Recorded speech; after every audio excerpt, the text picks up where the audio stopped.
Hello everyone, welcome back to the Storm 33. I am Tatiana. I'm here to do our summons. Well, these are Bible stories now for September the 22nd, 2024. So let's begin. This Bible story is titled The Plagues of Egypt, Old Testament. Even though this already happening now, I done seen it. I'm gonna tell y'all what done happened to me and some other people that done. These are testimonies from people, and I got my list right here, and my people right here, the people right here, my people's right here. Okay, they can tell you about their testimonies. You see my paper, baby. Okay, so let's begin. The story of the plagues is told in the book of Exodus in the Bible. The story is about the 10 plagues that God sent to Egypt to force Pharaoh to release the enslaved Israelites. Jordan was the Pharaoh. That's why why the United States had to get rid of him. Okay? I know it sounds crazy, but hey, it is what it is. Don't get mad at the little baby boy. The fuck? The plagues included blood. The first plague, which demonstrated God's power over the source of life. Me. Frogs. A plague of frogs. I haven't seen no frogs yet. Gnats. A plague of gnats that came from dust struck by Aaron's staff. Who I have been seeing some gnats lately. Okay. That's the first machine name, Aaron. Flies.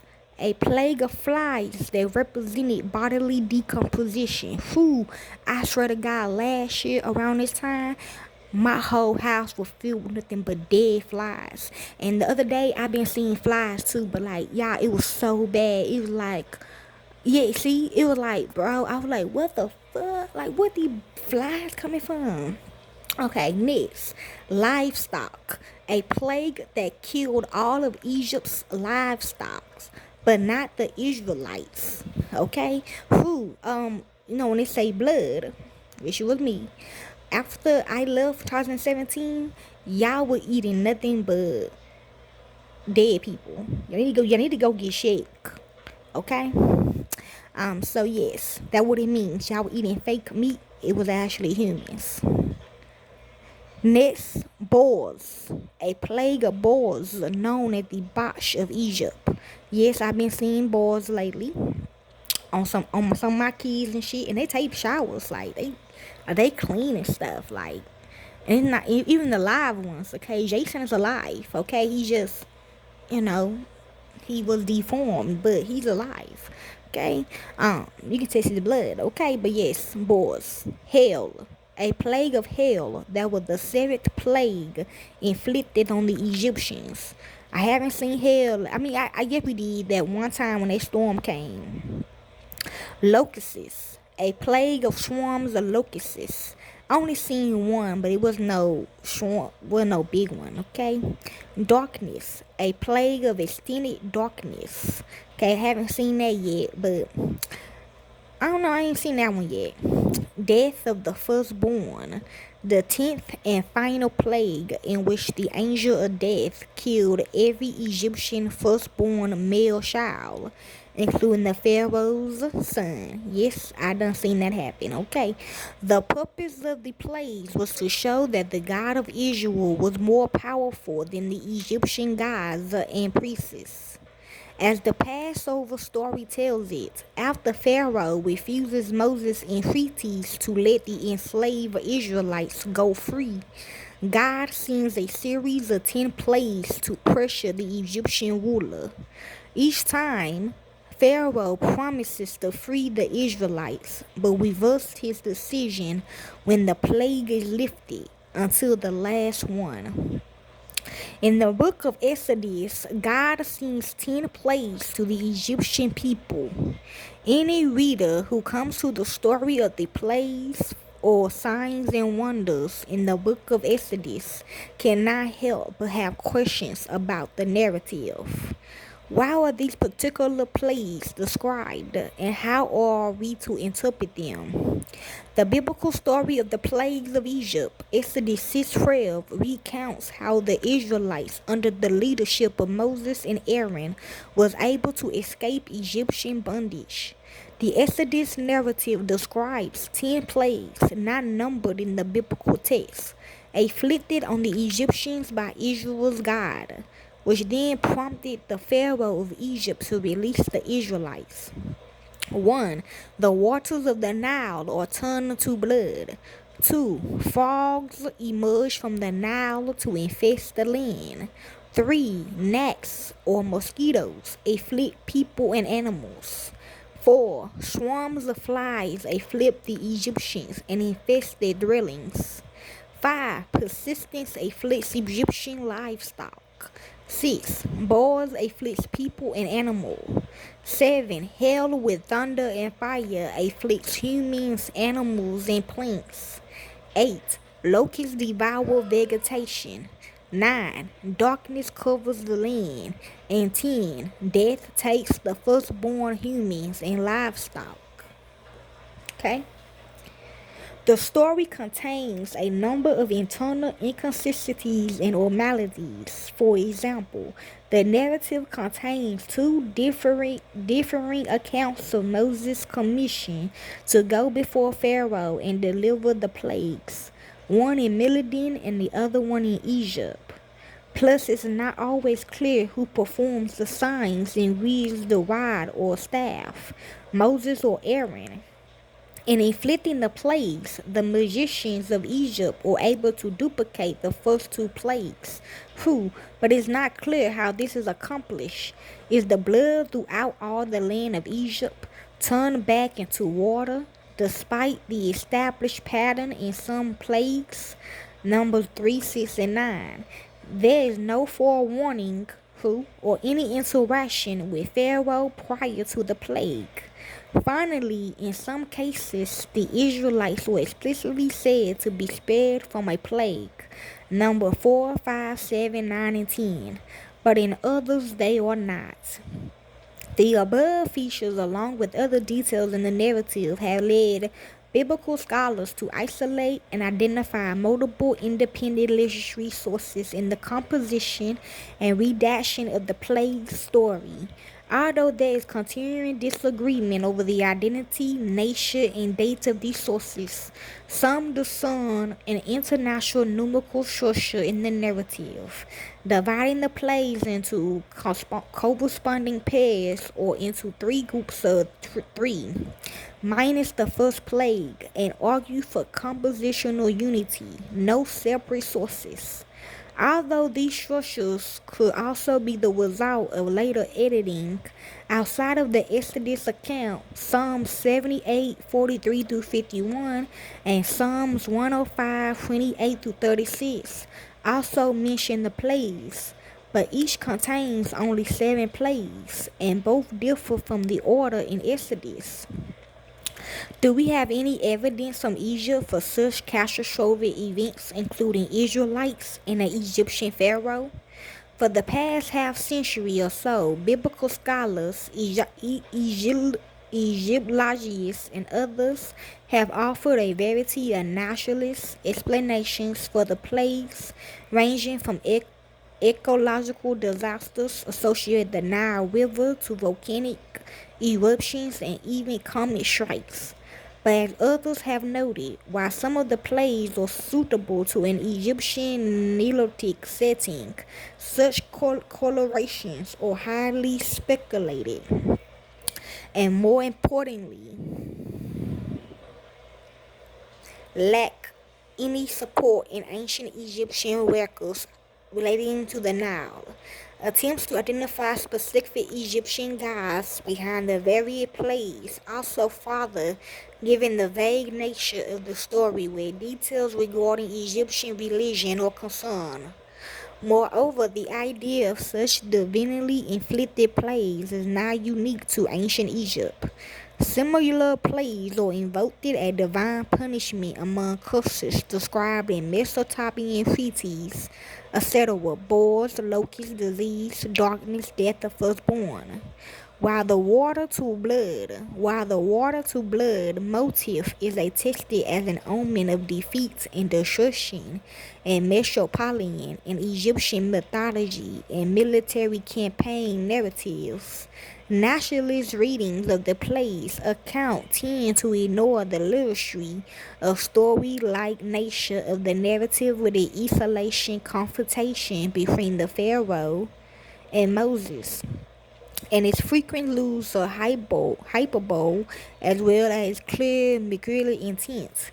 For the biblical authors, the plagues are not understood as natural events. See, for example, the precursor to the first plague in Exodus 4:9, but as the result of direct divine intervention. Whatever vague historical clues might be teased out of or read into the story, these are overshadowed by its larger theological and didactic purpose to make known the identity and power of Israel's superior God, both to the Israelites and the Egyptians. Exodus 6:7, Exodus 7:3-5, Exodus 9:14 through 16, Exodus 14:17 through 18, and 2 to ensure that this story is told and ritually memorized for generations to come. See? Exodus 10:1-2, Exodus 12:24 through 27, Exodus 13:14 through 16. Yes, this is a legend right here. Both themes offer hope to Judean deportees and Babylonian exiles as they heard or read these accounts of the all-powerful God delivering his captive people out of bondage. So Moses and Aaron went to the Pharaoh to ask for Israel's freedom. First, they have to prove to Pharaoh that they were sent by God. Yes. And so Aaron turned Moses' staff into a snake. Yes. But Pharaoh called his magicians and they did the same. Then everyone was surprised to see that Aaron's snake ate up all the magician snakes. Yes, amen. Yet Pharaoh did not listen but hardened his heart. He made it harder for the Israelite slaves to work because the Egyptian asked them to make bricks without providing the materials.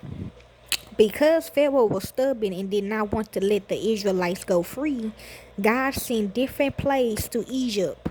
Do you know what is a plague? Plague is a disaster or a calamity.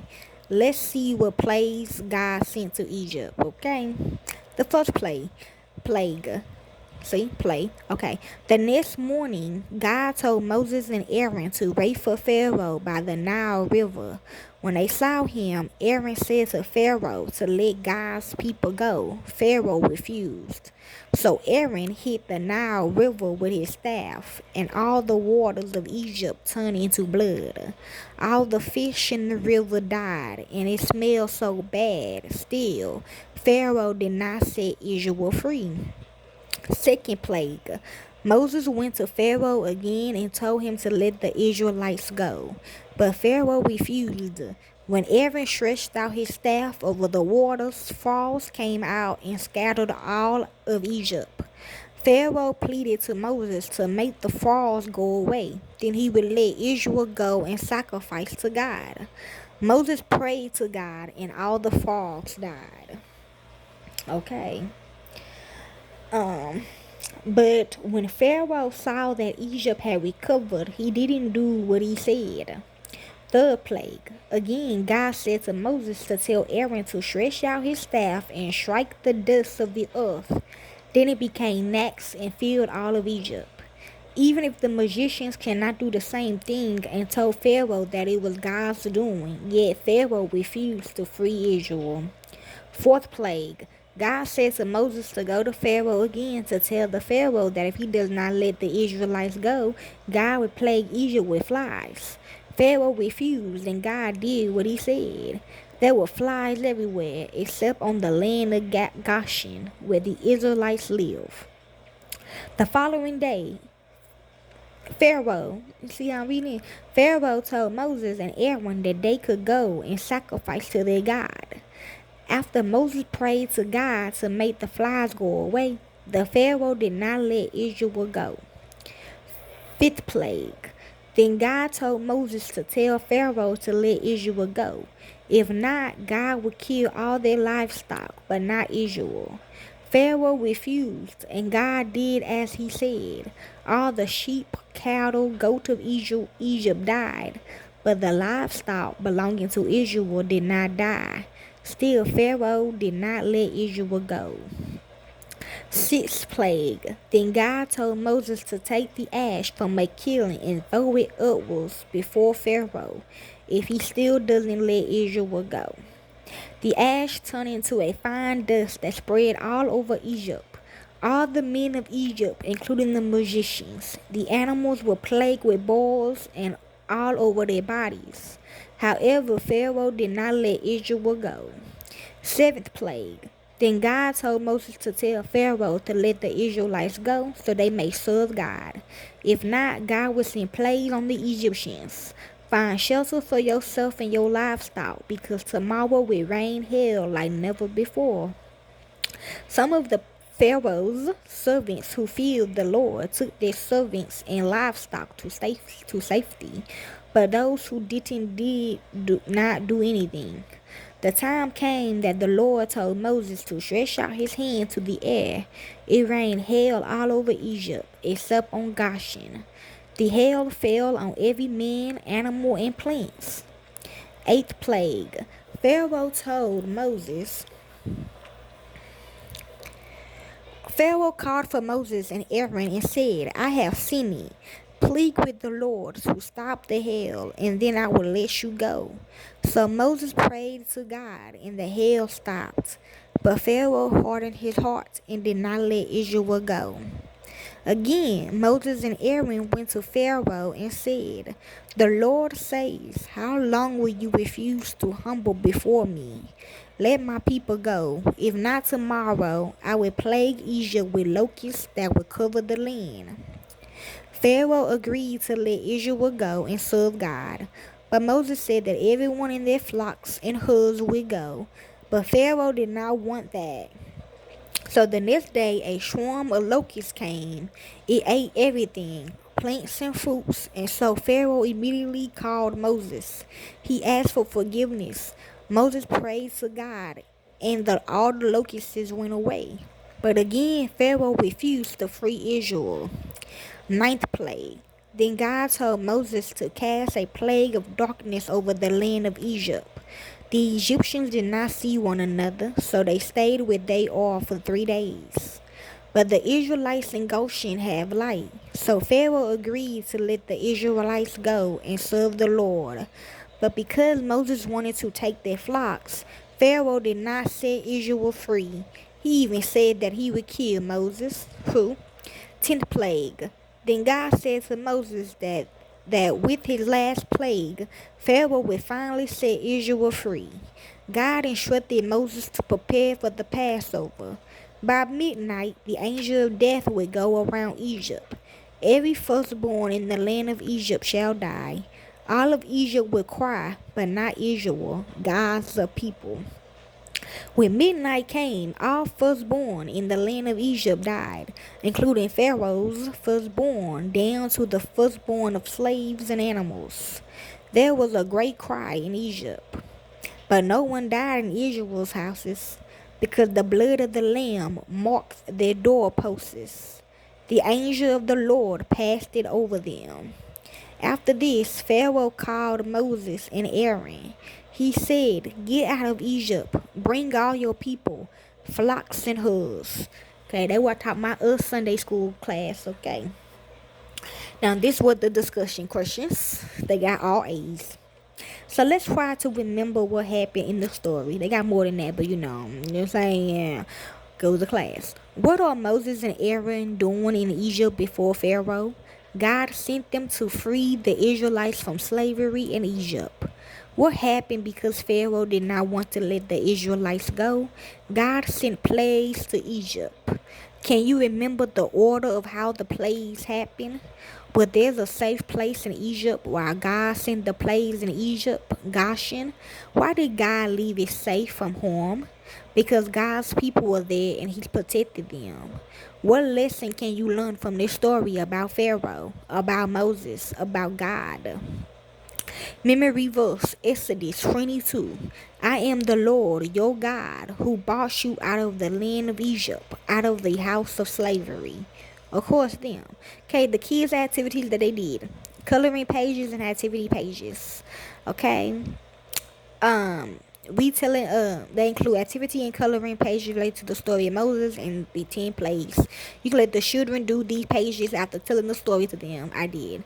2. Retelling the story. After the kids color illustrations for the 10 plagues that happened in Egypt, you can print the 10 plagues coloring page in the free resource link above.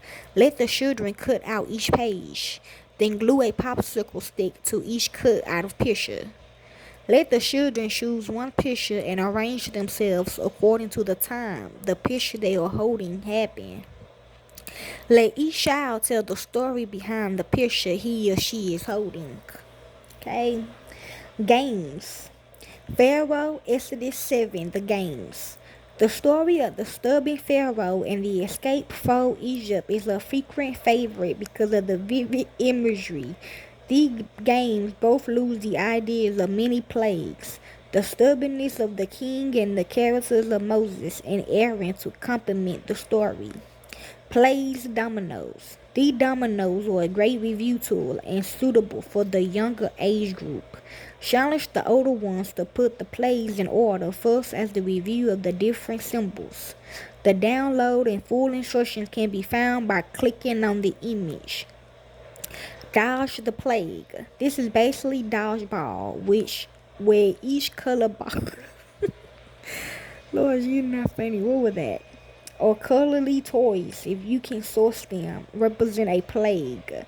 Have two people play Moses and Aaron. God's messengers sending the plagues, and the rest of the people can be the Egyptians. Talk about how the Egyptians may have felt about Pharaoh by the end. Door frames. This is a simple competition to decorate a door frame swiftly. Scope out the available door frames in advance, and depending on the surface, you could lose chalk, whiteboard markers, stickers, or decorations with sticky tack to adorn the frame. Talk about how the door markings were important to protect God's people, but that they were done in a rush. He said no. Have the youngsters write a small challenge on a piece of paper, then throw it into a tub, or prepare some age-appropriate ones yourself. Talk about how the Pharaoh had a choice but kept saying no, but God didn't let him say no forever. Then have a volunteer pick out a challenge and ask them if they will do it or say no to doing it. If they say no, give them a chance to pick another, but this time they can't say no. The staff. God loses both Aaron's and Moses' staff to begin some of the plagues. This activity builds on the transformational nature of these staffs. Lay a pole or staff on the floor and a marker about a meter beyond. Explain that once the child possesses the staff, they must pretend they are affected by one of the plagues.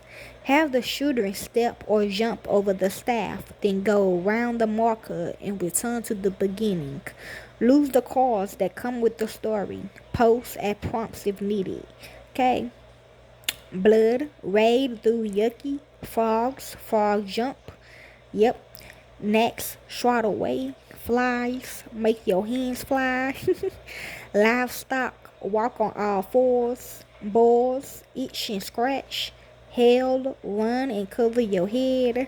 Locusts, jump over the locusts. Darkness, cover your eyes. Get others to shout directions. Death, do not include. Okay, that basically the story of the plagues of Egypt.